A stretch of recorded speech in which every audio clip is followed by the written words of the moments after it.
하나님을 섬기는 신앙의 최대 위기는 하나님을 모른 채 하나님을 섬기는 것입니다. 하나님을 알고자 하지 않으면서 하나님을 섬기는 것이 신앙의 최대 위기입니다. 종종 성도들을 대하면 그런 성도도 있고, 또 그런 성도를 대하는 성도들이 의문을 가지면서 왜 저런 일이 일어날까요? 라고 질문을 던지는 경우를 봅니다. 모든 공예배에 충실했고 각종 수련회나 모임에 최선을 다했던, 또 기도의 자리에서는 누구보다도 뜨겁게 기도하셨던 것 같은데 어떤 위기에 신앙생활을 내려놓고 방황하는 안타까운 경우들을 주변에 볼 때마다 그런 질문들을 가지게 됩니다. 그리고 종종 우리끼리 그런 얘기하죠. 이분이 옛날에 저분이 교회 생활을 엄청 잘하셨다고, 근데 지금 갑자기 교회를 떠나 있다고. 옛날에 임원도 하고 옛날에 어떤 중요 요직에서 최선을 다해 일했고 저분이 일하면 일도 잘 됐는데 어느 날 갑자기 교회를 떠나 있고 하나님을 섬기지 않는다 그러고, 또 가서 찾아 얘기해 보면 때가 되면 돌아갈 거라고 기다려 달라고 그런, 정말 그런 얘기를 종종 듣게 됩니다. 심지어 온갖 박해와 핍박까지 이겨내면서 신앙생활하던 성도가 어느 순간 어떤 위기로 인해 신앙생활을 떠나서 방황하는 교우를 볼 때는 너무너무 마음이 불편하고 아픕니다. 하나님, 저 영혼을 좀 만져주시고 지켜주십시오. 그런데 우리 주변에 이런 일이 종종 일어날 때마다 우리에겐 그런 의문이 듭니다. 아니, 그렇게 열심히 하다가, 그렇게 열심히 최선을 다하다가, 그렇게 뜨겁게 기도하고 그렇게 어려움과 아픔을 이겨내면서 신앙생활 하다가 어느 순간 하나님을 좀 떠나 있고 방황하는 모습을 볼 때마다 왜 저럴까? 호세아 선지자를 통해 하나님께서 그 답을 우리에게 제시하고 계십니다. 6절 말씀 우리 함께 가겠습니다. 시작. 내 백성이 지식이 없으므로 망하는도다. 내가 지식을 버렸으니 나도 너를 버려 내 제사장이 되지 못하게 할 것이요, 내가 내 하나님의 율법을 잊었으니 나도 내 자녀들을 잊어버리리라. 하나님의 백성이 망하는 유일한 이유는 지식이 없기 때문입니다. 하나님을 아는 지식이 없기 때문입니다. 그래서 1절 말씀에 주님 하나님 분명하게 선포하고 있습니다. 1절 말씀 같이 갈까요? 시작. 이스라엘 자손들아, 여호와의 말씀을 들으라. 들으라. 여호와의 말씀을 들으라. 물론 제 개인적으로 확신하고 믿는 바는 신앙의 자리에서 하나님을 섬겼던 지체들이 비록 하나님을 떠나 있다 할지라도, 방황하고 있다 할지라도 하나님께서 그들을 돌이키실 것입니다. 그들은 하나님의 백성이기 때문입니다. 돌이키실 것이나, 안타까운 것은 그 방황의 순간이 방황이라는 것으로 심겨지고 있고 돌아왔을 때는 그 방황의 열매를 또 처리해야 될 기간을 보내야 된다는 게 아픈 거예요. 방황하고 있는 순간에 하나님을 더 뜨겁게 얘기하고 꿈을 꾸고 있다면 하나님이 더 기뻐하시고 즐거워하실 텐데, 그것이 가슴이 아픈 거예요. 종종 청년들이나 여러분들께 그렇게 독려하고 격려하는, 오늘 우리가 두려워해야 될 것은 단지 은혜를 맛본다 안 본다, 인생의 문제가 풀어진다 안 풀어진다, 이 수준을 넘어서서 내가 지금 뭔가 인생의 문제를 가지고 씨름하고 있는 동안에 행여나 하나님의 꿈을, 하나님의 비전을 놓치고 있는 것은 아닐까. 지금 내 인생의 문제를 주님께 맡겨드리면 주님이 해결해 주실 텐데, 그거 붙들고 씨름하다 보니 먼저 걱정하게 되고 미리 걱정하게 되고, 그래서 일어나지도 않는 일들을 내일 일은 내일이 한다고 그랬는데, 그렇잖아요. 그럼 걱정이 된다는 얘기예요, 안 된다는 얘기예요? 걱정하란 얘기예요, 말란 얘기예요? 내일 걱정은 내일 하란 얘기는 누구 보고 지금 걱정하란 얘기입니까? 내일 걱정은 누구 보고 하라? 내일 보고 하고. 그래서 오늘 우리의 삶은, 여러분 삶을 자세히 들여다보세요. 이렇게 하다가 안 되면 어떡하지? 그럼 안 되는 그 경우, 일어나지도 않았는데 그거 가지고 일을 만들어내요. 이거 안 되면, 이렇게 되면 곤란하니까 지금부터 내가 이거를 안 되는 경우를 생각해서 일을 해야지, 몸을 움직여야지, 물질을 써야지, 시간을 써야지. 그런데 만약 그 시간에 주님은 과연 무엇을 원하실까요? 일어나지도 않는 염려를 위해 일하는 걸 원하실까요? 평생 우리를 발 한 번 부르트게 하지 않았고 의복을 한 번 헤어지지 않게 하셨고 자녀기 때문에 먹이고 입히고 마시우게 하는 건데 우리는 미리 걱정에 먼저 가 있어요. 그래서 일어나지도 않는 일을 붙들고 혼자 고민합니다. 그래가지고 어이구 이거 일어나면 안 되지 하고 미리 지나치게 막 준비하고 그걸 계획하고 그걸 미리 사전에 예방하려고 합니다. 그래서 하나님은 지금 더 귀한 미래의 꿈과 하나님 나라와 그 일을 위해 쓰여야 될 오늘이란 물질을 우리는 내일의 염려를 위해 써버립니다. 이 주옥 같은 말인데 이게 알아들으셨을지 모르겠네. 너무 순식간에 한 문장으로 확 나가가지고 하나님께서 오늘 나에게 주신 물질은 하나님 나라와 의를 위해 오늘 나에게 허락하신 이 삶은 하나님의 나라와 의를 위해 쓰여지도록 주어졌는데 우리는 그 주어진 것을 우리도 모르는 사이에 내일의 염려를 위해 쓰고 말더란 말이에요. 어떤 하나님 나라 꿈과 비전을 위해 준비되는 차원이 아니라 이러다가 안 되면 어떡하지? 먹을 게 없으면 어떡하지? 마실 게 없으면 어떡하지? 이런 극단적인 표현이지만 그런 것들을 미리 걱정해서 그 일에 오늘 삶을 쓰고 말더란 말이에요. 그렇기 때문에 우리가 두려워하고 염려해야 될 게 뭐냐면 오늘 하나님께서 심으라는 것을 제대로 심으면 오늘 하나님 나라와 의를 위해 심으면 그 외에 나머지 것들은 어떻게 주신다고요? 더하여 주시고 책임져 주시고 넘치도록 누르고 흘러 넘치도록 주신다고 말씀하시는 거예요. 그래서 오늘 우리의 고민과 갈등은 뭐가 돼야 되냐? 하나님을 알고 하나님 그분이 오늘 나에게 내 삶을 통해 영광을 받으실 어떻게든 우리 주님이 기뻐하실 일이 무엇일까? 어떻게든 우리 하나님이 영광을 받으실 일이 무엇일까? 오늘이란 삶에 하나님 나라와 하여금 헌신케 하실 일이 뭘까? 그 나라가 뭘까? 그 의가 뭘까? 하나님 나와 함께 걸어가자 하시는 그 길이 뭘까? 이런 것들을 놓쳐버리면 어느 순간 우리도 모르는 사이에 육신의 필요가 살아가야 될 삶을 붙들게 됩니다. 그래서 이 강단에서 제가 수도 없이 외치는데요, 삶이라는 것이 하나님께 드려지면 그 삶은 하나님의 역사의 무대가 됩니다. 내 삶이 하나님이 이 땅에 내 삶을 계획하신 것이 하나님의 영광을 위해 주셨으니, 자 다시요, 이 아멘을 크게 하셔야 돼요. 이 땅에 나의 삶을 허락하신 것은 하나님의 영광을 위해 주셨습니다. 그렇기 때문에 내 삶을 하나님께 드리면 내 삶은 하나님의 영광의 무대와 장치와 도구가 될 것이고, 아멘. 만약 그렇지 않다면 내 삶이 나를 붙들게 됩니다. 내 삶이 살아야 한다는 부담으로 주인이 되어버리고 맙니다. 내 삶이. 그러므로 하나님 오늘 우리에게 그렇게 말씀하십니다. 너희들이 나를 너무 모른다. 물론 감히 누가 난 하나님을 잘합니다라고 자랑스럽게 말할 사람이 누가 있겠습니까? 그러나 오늘 우리 신앙생활을 곰곰이 살펴보아야 합니다. 호세아 선지자를 통해 이스라엘 백성들에게 경고하시는 이 말씀이 오늘 우리에게 경고하시는 말씀입니다. 나를 알아라. 그래서 6장 말씀에 가면 그 유명한 말씀, 오라 우리가 주홍같이 붉을지라도 내가 흰 눈처럼, 그래서 서로 어떻게 하자고요? 논쟁하자. 나를 알아라. 나를 알아라. 나를 알게 되면 너희들이 자유함을 누리게 될 것이다.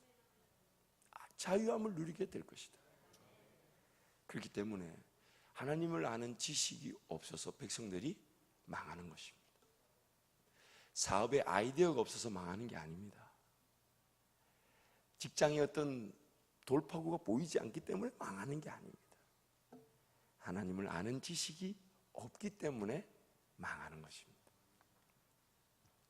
문제는 그렇게 바깥에서 하나님을 아는 지식이 없기 때문에 그렇게 뜨겁게 신앙생활했음에도, 뜨겁게 하나님을 섬긴다고 했음에도 방황하고 있는 그들만의 문제가 아닙니다. 하나님을 섬긴다고 하면서 하나님을 전혀 알지 못한 채 신앙생활하고 있는, 어쩌면 내가 바로 문제인 것입니다.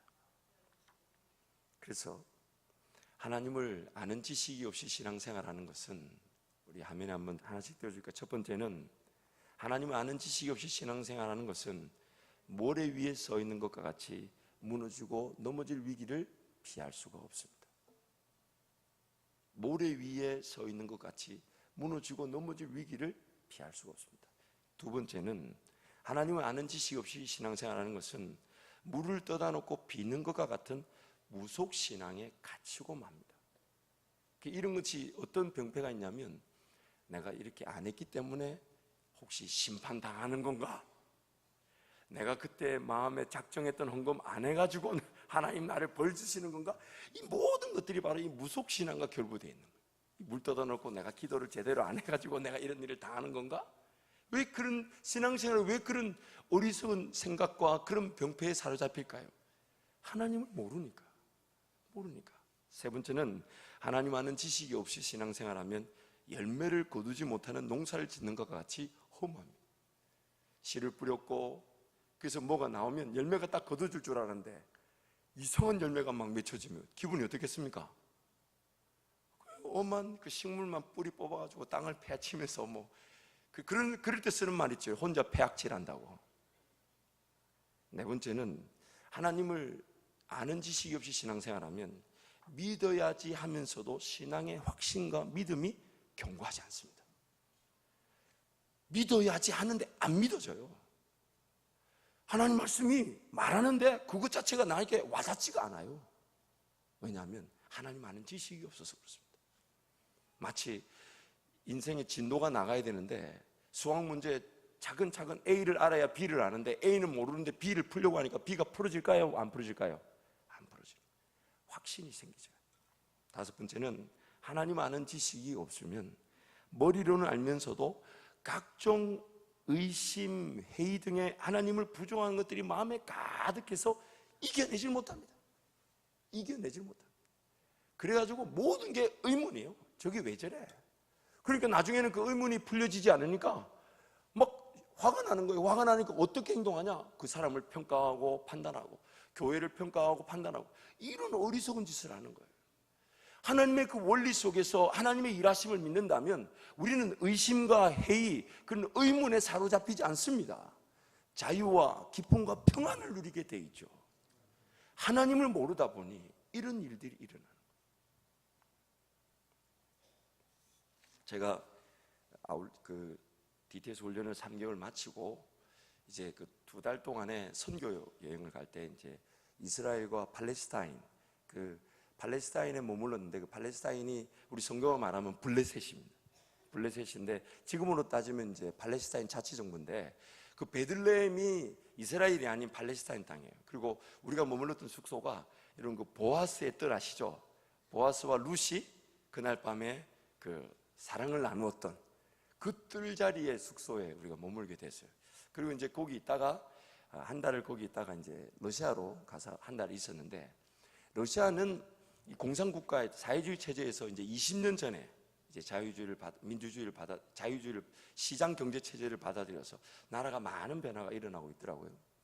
근데 그 러시아에 갔을 때 인상적인 게 참 많았는데 그 중에 대표적인 게 이 러시아 교회, 그것을 러시아 정교회라고 부릅니다. 이 정교회는 영어로 러시안 오르토독스 처치라 그래서 가톨릭이 교황 중심, 교황의 그 패권 중심의 교권주의를 부정하고 교황 그 자체를 성경의 권위보다 위에 두는 것을 부정하고 떨어져 나온, 그래서 자기네들이 정통교회다. 그래서 정교회라는 말을 씁니다. 영어로 오르토독스죠. 정통이라는 말을 쓰는데, 근데 이 정교회가요 참 재밌어요. 사진을 보여주시면 이게 그림이 아닙니다. 실제 사진이에요. 이게 지금 그 붉은 광장, 러시아 그 혁명이 일어나는 붉은 광장 안에 있는, 우리 성도들은 그림 보여주고 이런 걸 굉장히 좋아하시네요. 여러분 설교 들을 때도 그런 총기 같은 눈으로 이렇게, 근데 신기한 그림을 보는데 왜 귀까지 이렇게 쫑긋해지시는지 모르겠네. 아무튼 종종 이렇게 이미지를 쓰도록 하겠습니다. 이 붉은 광장에 있는 이 성 바실리 성당이라고 가장 아름다운 이 성당 중에 3대 성당 중에 하나라 그래요. 그렇게 큰 성당은 아닌데 보시는 바대로 날씨가 아주 깨끗한 날 전문 사진 작가가 찍은 거, 제가 찍은 거 아니고 제가 찍은 건 좀 이따 보여드릴 텐데 기가 막힙니다. 근데 제가 찍은 건 아닌데 이렇게 성 바실리스 아닌데 너무 아름답잖아요. 이 종교회가요 오히려 가톨릭보다도 이 안에 들어가면 정말 예배를 못 드립니다. 그 그림 쳐다보고 장식 쳐다보고 그 대리석에 막 빛과 번쩍합니다. 밝기가 불편합니다. 대리석 얼마나 깨끗이 닦아놨는지 400년 500년 됐다고 하는데 막 반질반질하고, 그리고 뭐 기둥 하나 세우는데 3년씩 걸렸다 하고, 그 기둥 하나 세우려고 기둥보다 10배가 큰 크레인을 나무로 만들어서 기둥을 세우고 뭐 이런 걸 안에다가 막 장식을 해놨더라고요. 이야. 그런데 이 두 번째 사진 한번 보여주세요. 이게 이제 다른 측면에서 이제 보여준 똑같은 성 바실리 성당이죠. 세 번째 사진은 제가 찍은 겁니다. 오른쪽에 우리 팀원이 찍어줬는데, 우리 중간에 모자 쓰고 계신 이 김기수 목사님 지난 목요일 새벽에 우리 교회 오셨죠.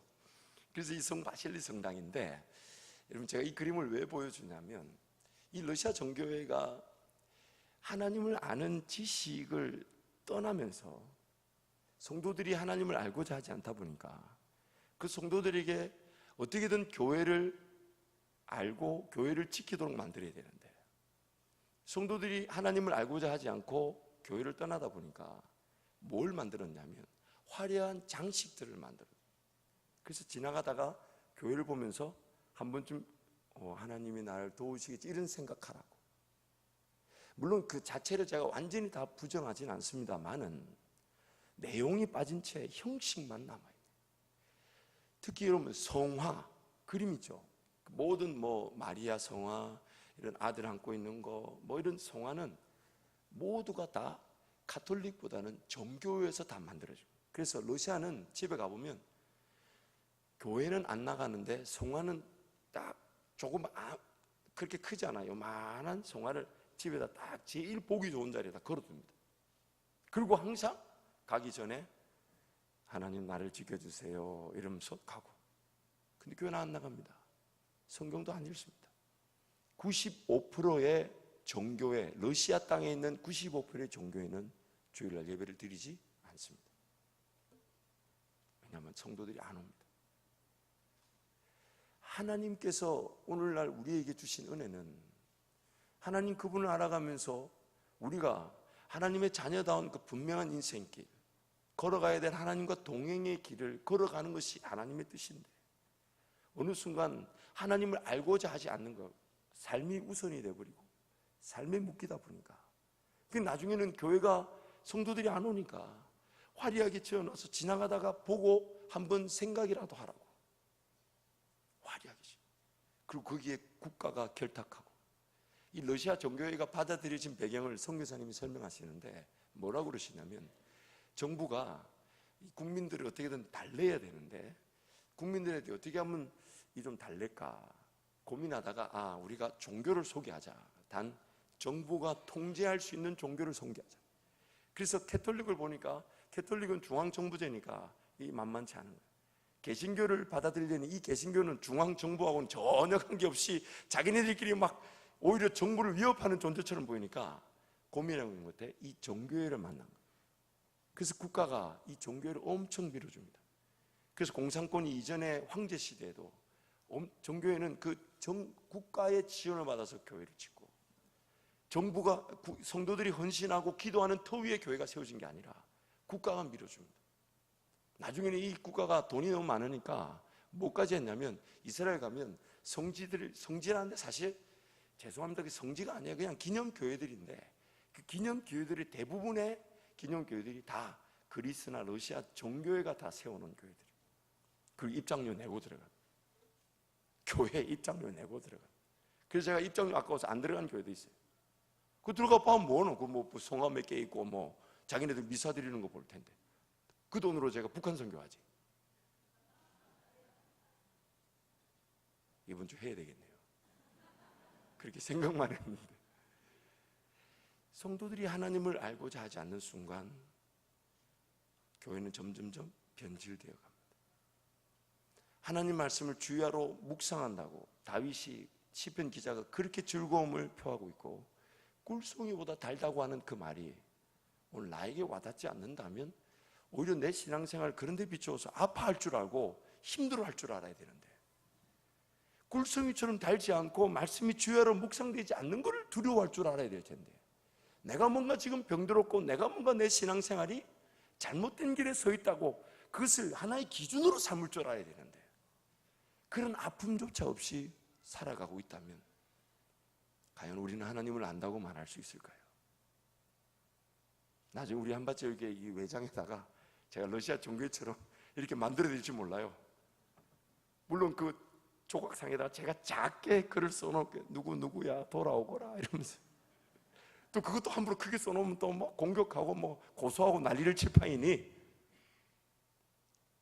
오늘 하나님이 우리에게 말씀하시는, 내 백성이 나를 알지도 못한 채. 그래서 말라기 말씀 가보십시오. 뭐라고 얘기하십니까? 누가 저 나를 알지도 못한 채 드려지는 저 번제와 제사물 좀 못 드리게 했으면 좋겠다. 말라기 말씀에 그렇게 저 성전문을 누가 좀 닫아주면 좋겠다. 닫아주면 좋겠다. 나를 알지도 않고 인애도 없고 하나님을 사랑하는 마음도 없이 드려지는 그 제사와 번제 제발 좀 드려지지 않았으면 좋겠다.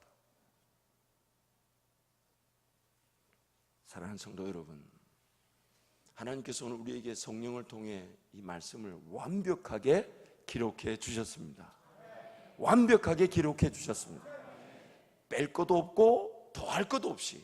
얼마나 좋아요. 이거 한 권 끝나고 다음 권이 있다 그러면 실망할 수 있지만, 이 한 권에 하나님이 우리 형편을 아시고 한 권으로 만드신 거예요. 여러분 때문에 이 한 권이 된 거지, 그렇지 않을까요? 우리 여기 좀 이렇게 교수님들이나 좀 학자 스타일 같은 청년들이 별로 없지만, 어쨌든 저런 분들이라면 뭐 브리타니카 백과처럼 막 20권 30권 이렇게 해놨을 텐데, 하나님이 마음껏 기록해 주고 싶으셨을 텐데, 저와 여러분의 영적 상황을 알고 한 권 이거, 그리고 시대도 잘 태워놔가지고 지금 이렇게 두고 다니시. 옛날에는 어떻게 두고 다녔습니까? 장책이 이러면 양피지 이런 거 짊어지고 와가지고 돌돌돌돌 풀면서. 제가 이스라엘 가보니까 이 말씀이 쭉 벽에 한쪽, 우리 이 강단 이 한쪽 벽에 말씀이 쭉 붙어 있더라고요. 그 제가 쭉 따라가봤는데 깜짝 놀랐어요.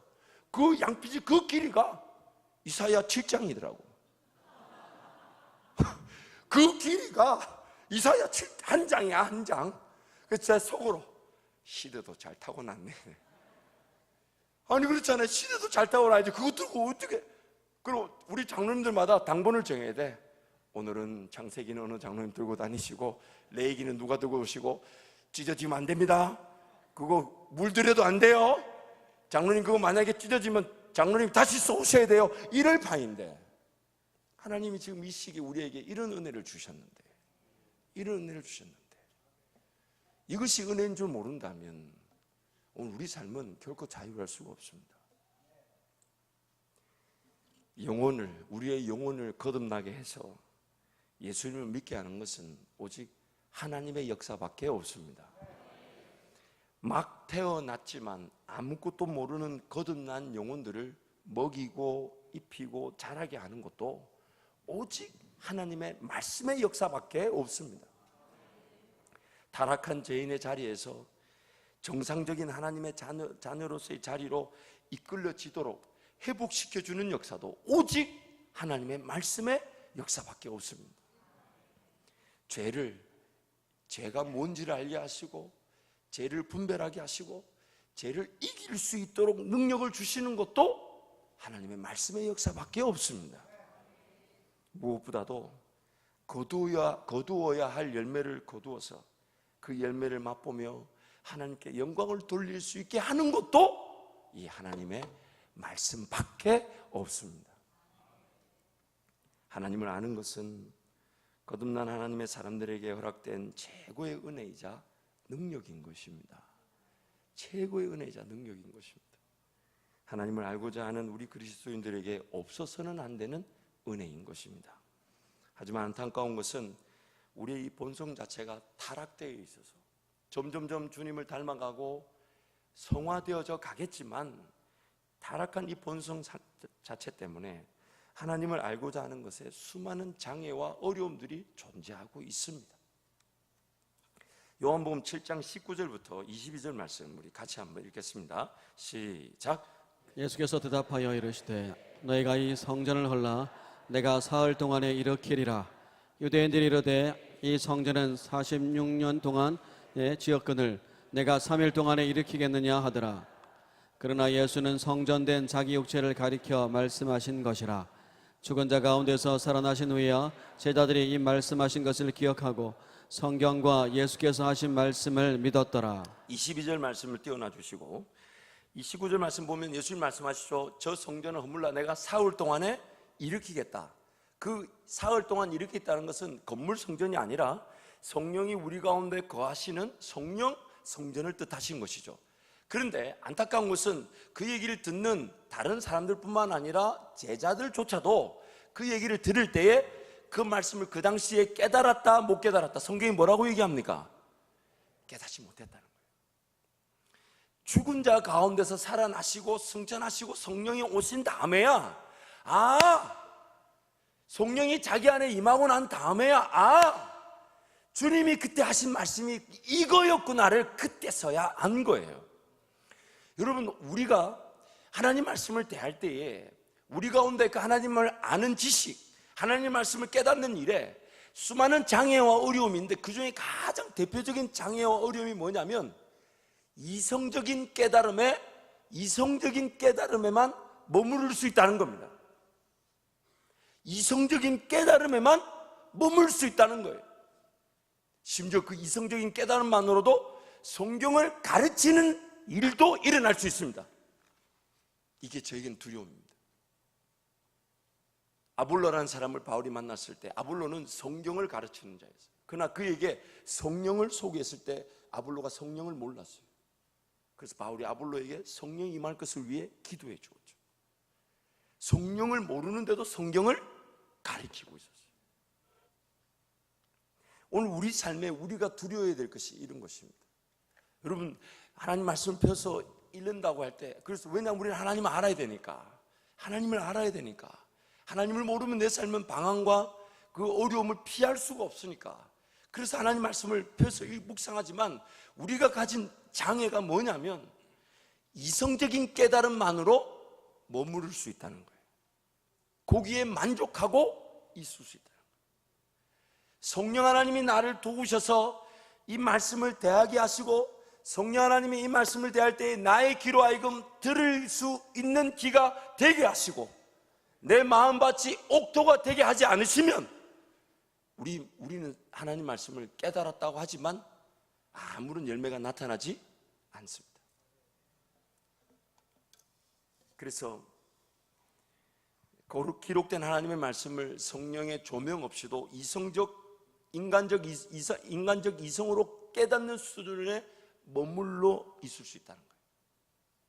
인간적 이성으로 인한 깨달음에도 사람은 지식이 생겨나고 깨달음의 희열이 느껴집니다. 수학 문제 못 풀다가 고민하고 있는데 누가 딱 와서 공식을 가르쳐주고 그걸 어떻게 푸는지 풀어줘서 자기 혼자 그 문제를 풀어서 풀리면요 굉장히 기쁩니다. 제 개인적으로 그런 기쁨 별로 없었지만은 여러분도 없었는 모양이네. 다른 비유를 한번 들어볼까요? 있습니다. 인간적 이성으로 깨달음에도 희열이 있다니까요. 그런데 하나님 말씀 대할 때 만약 이것이 인간적 이성으로만 깨닫는 수준에 머물러 있다면 이상한 현상이 일어납니다. 그 이상한 현상이 첫 번째는 뭐냐면 삶의 변화가 일어나지 않습니다.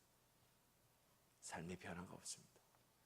그래서 어떤 사람은 하나님 말씀을 무지하게 많이 대하는데 삶의 변화가 없는 사람이 있고 저 사람은 그렇게 말씀을 대하는 것 같지 않은데 매일 아파하고 주님 쫓아가고 주님 의지하고 이러는 그런 사람이 있어요. 물론 둘 다 양극단에 있는 편이지만 하나님 말씀을 많이 대하면서 변화가 일어나야 정상이지만 하나님 말씀을 많이 대하면서도 변화가 없는 사람이 있고 하나님 말씀 그리 많이 대하지 않는 것 같은데 변화가 일어나는 것은 성령의 역사에 달려있다는 증거죠.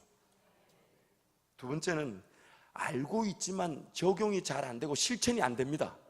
여러분 그런 경험 많이 해보셨죠? 이거 내가 반드시 지켜야지. 그리고 막 지난주도 제가 어떤 지체를 만나 얘기를 듣는데 이거 죄인 줄 아는데 죄를 지었다는 거예요.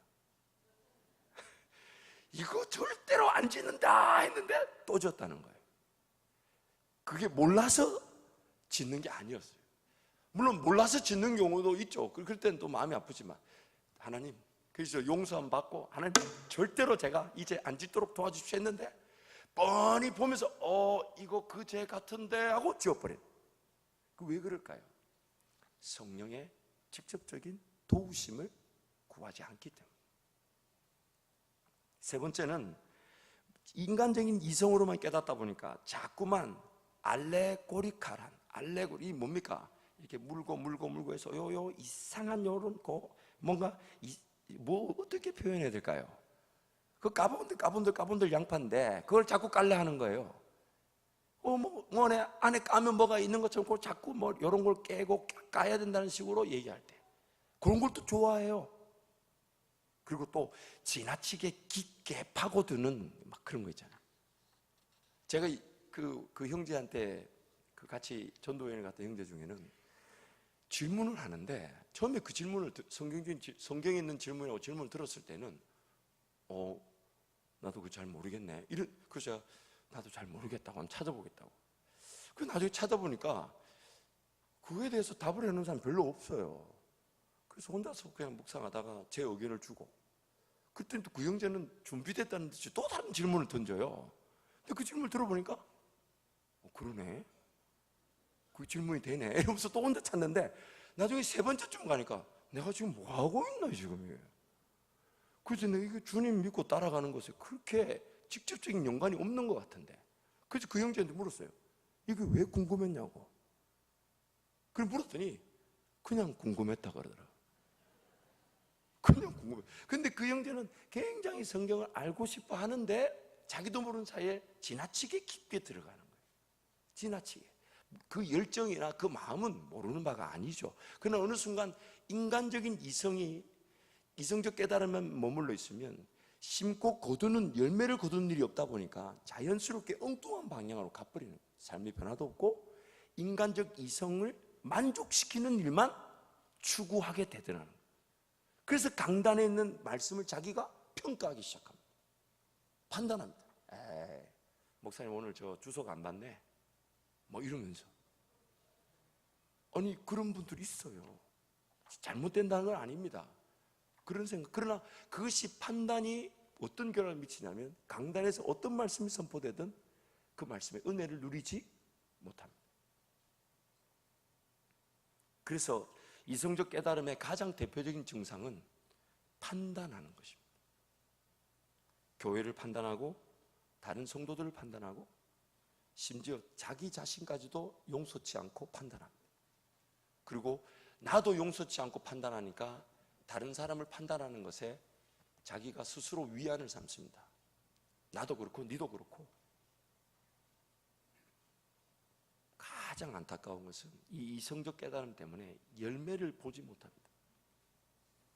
그래서 희열이 있는 것처럼 보이지만 그 희열은 결코 이성적 깨달음의, 이 성령의 깨달음의 열매 아닐 수가 있습니다.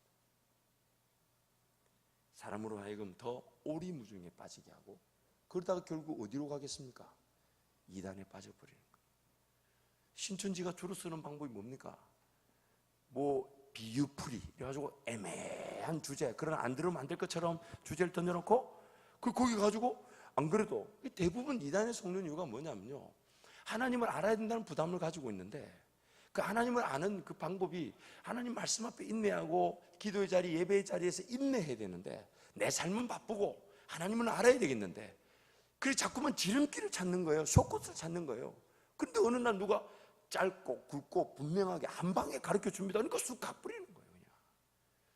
우리의 신앙의 관건이 뭡니까? 모든 것이 하나님께 달려있으니 하나님 앞에 인내하는 것인데, 그래서 하나님 말씀 앞에 인내하는 것이고 기도 앞에 인내하다 보면 때가 되면 하나님이 열 건 열어주시고 채울 건 채워주시면서 나와 나의 목자 되시던 나를 인도해 가시는 것인데, 내 삶이 바쁘고 힘들고 그러나 하나님은 알아야 되겠으니, 하나님 말씀 볼 시간은 없으니까 그러나 하나님 알아야 된다는 부담은 가득하니 이단이 싹 들어와가지고 짧고 굵고 분명하게 가르쳐 줍니다. 이런 거 못 들어봤죠? 그러니까 뭐 들어보니까 그럴 것 같거든. 그거 한번 들어보니까 그거 좋다고 난리를 치고 인생 망하는 겁니다. 지식이 없으니까 분별하지 못해서 끌려가는 것입니다. 성령 하나님의 깨닫게 하심과 초월적인 인도하심을 구하지 않고서는 하나님 말씀을, 하나님을 아는 지식은 우리에게 주어지지 않습니다. 그래서 항상 신앙생활은 단순합니다.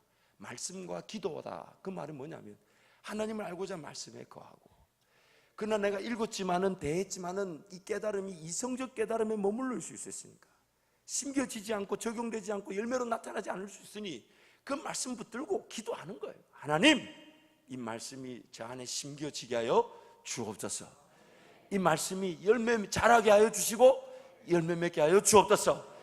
혹해나 제가 깨닫지 못한 거, 더 정말 하나님 나에게 말씀하고 싶어 하신 것이 있는데 그 말씀을 듣지 못했다면 듣게 하여 주십시오. 그래서 그 말씀을 주야로 묵상하는 거죠. 주야로 묵상. 그래서 신비한 경험들을 보지 않습니까?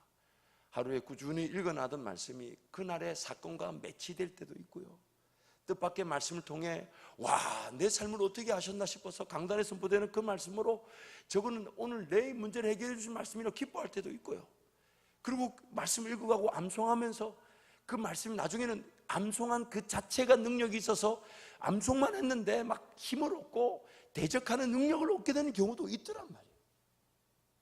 콩나물 시루에 물을 주면 콩나물에 그 물이 들어간지 안 들어간지 잘 모르지만 콩나물이 자라지 않습니까? 그런 것처럼 마치 오늘 제가 말씀을 준비하면서 아마 주님이 그런 그림을 보여주신 것 같아요. 하나님 말씀을 대하는 것은 수혈 받는 것 같아요. 수혈. 수혈을 딱 받으면 사람이 생기가 돌잖아요. 피가 필요한데 피가 없을 때 수혈 받으면, 여러분 안 받아보셨죠? 받아보시면 안 됩니다. 제가 이전에 이제 군대에서 막 축구를 하다가 이렇게 깨진 부분에 피가 많이 나서 수혈을 받는데 머리가 띵하고 사람이 어지러지는데 수혈을 받으니까 사람이 생기가 돌고 살아나더라고요. 그러면서 그 수혈을 얼마나 귀하게 했는지 모르고 간호사님한테 한 통 더 주면 안 되나 했더니 지나치면 안 된다 그래가지고 그거 뭐 좋은 거라고 자꾸 받으려고 그러냐고. 그래서 포도당이라도 좀 달라고. 야, 군대 간호사들 절대 안 줍니다. 포도당 제가 돈 주고 사겠다 해도 안 주더만요. 근데 그 수혈 받는 것 같아요. 근데 그 수혈을 잠깐 빼면 사람이 당장에 죽지 않아요. 당장에 죽지 않아요. 그런데 그 메마르고 지치고 금방 식어지고 하나님 없이 살아가는 수혈을 빼고 사는 것처럼 살아가면 금방 지쳐 쓰러지게 돼 있단 말이에요. 그때 달려오면 하나님 뭘 원하시냐? 그 순간에 위로하고 격려하지만 하나님 말씀을 대하고 그 말씀이 나를 살릴 것을 기대하고 그 말씀을 읽어가면서 묵상하면서 씹어가면서 그 말씀이 달지 않으면 달지 않은 그 나 자신을 지체갈 줄 알고 굴송이처럼 여겨지지 않으면 그걸 아파할 줄 알면서 성령 하나님 이 말씀을 깨닫게 하여 주시고 제대로 심겨지게 하여 주시고 자라게 하시고 열매 맺게 해 주옵소서. 요한복음 6장 63절 말씀 우리 같이 가겠습니다. 시작. 육은 무익하니라. 내가 너에게 이른 말은 영이요 생명이라. 한 번 더 갑니다. 시작. 살리는 것은 영이니 육은 무익하니라. 내가 너에게 이른 말은 영이요 생명이니라. 우리를 살리는 것은 성령 하나님, 성령 하나님밖에 없습니다. 그 하나님이 말씀을 통해 우리를 살리실 것이고 그 말씀을 대하게 하시면서 깨닫게 하실 것이고 기어이 자라게 하셔서 열매 맺게 하실 것입니다.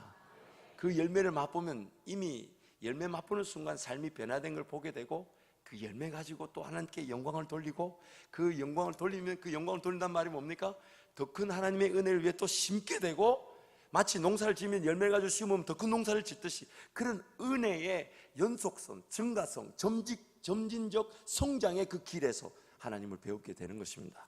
로마서 8장 5절 10절 말씀 같이 갑니다. 시작. 육신을 따르는 자는 육신의 일을, 영을 따르는 자는 영의 일을 생각하나니 육신의 생각은 사망이요 영의 생각은 생명과 평안이니라. 육신의 생각은 하나님과 원수가 되나니 이는 하나님의 법에 굴복하지 아니할 뿐 아니라 할 수도 없음이라. 육신에 있는 자들은 하나님을 기쁘시게 할 수 없느니라. 만일 너희 속에 하나님의 영이 거하시면 너희가 육신에 있지 아니하고 영에 있나니 누구든지 그리스도의 영이 없으면 그리스도의 사람이 아니라. 또 그리스도께서 너희 안에 계시면 몸은 죄로 말미암아 죽은 것이나 영은 의로 말미암아 살아있는 것이니라. 아멘. 우리의 심령을 살릴 수 있는 것은 오직 하나님의 말씀, 그 말씀을 통해 역사하시는 성령의 역사가 아니고서는 우리가 살아날 수 없습니다. 말씀 정리할까요? 두 가지입니다.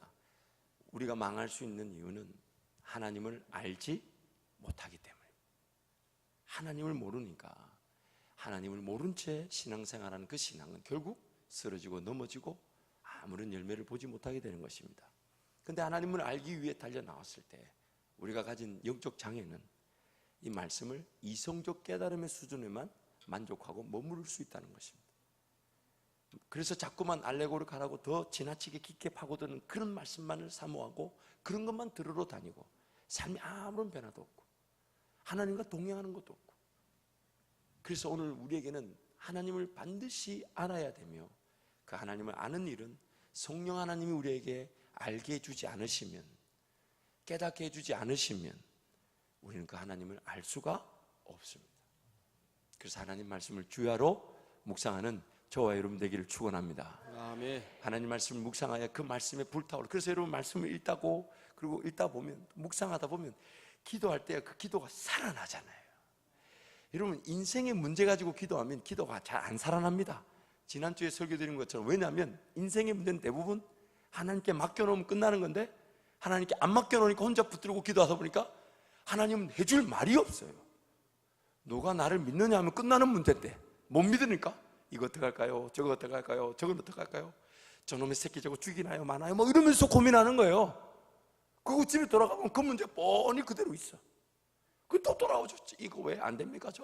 그러나 주님을 딱 의지하고 신뢰해버리면 오히려 그 순간에 차라리 말씀을 한 구절 더 읽고 하나님의 뜻을 구하고 더 큰 비전을 구할 수 있는데 그걸 놓치게 된단 말이에요.